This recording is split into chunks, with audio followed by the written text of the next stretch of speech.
Prime Minister Modi, they're leaving for his first visit to Vietnam. Of course, from there on, Prime Minister Modi will then be traveling to China for the G20 summit. But his first visit is, and the first stopover will be Vietnam. Aditya is with us. Aditya, before, of course, he heads to China, there is a stopover for a couple of days in Vietnam. What's on the agenda there?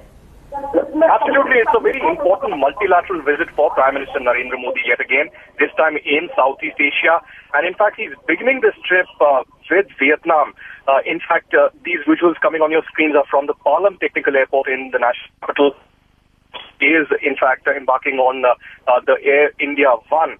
Along with Prime Minister Narendra Modi, of course, is a very strong contingent of Foreign Secretary S. Jaishankar, Arvind Panagaria, who is, in fact, the Vice Chairperson of the Niti Aayog, also the Sherpa for the G20 in China, and also spokesperson of the Ministry of External Affairs, Vikas Swarup. In fact, we are being told that they will be reaching Hanoi in a few hours from now, where they will be meeting the President of Vietnam and also the chairperson of the National Assembly. And as you rightly pointed out, it is the National Day of Vietnam, and Prime Minister did post a couple of important, posts this morning on social media, sharing the details and the strategic importance of these visits.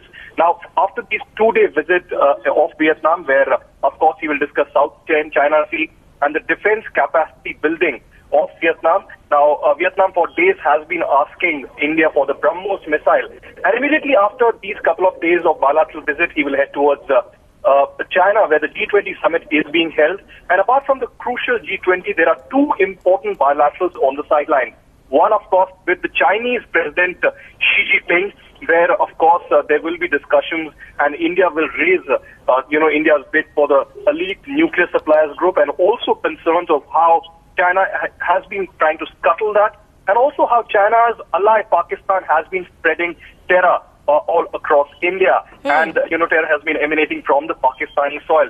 Apart from this bilateral in China, there will be another crucial bilateral, that is with the US President Barack Obama. Now, this is the last of the bilaterals that will happen, clearly, because the Obama administration is coming to an end in Washington, D.C.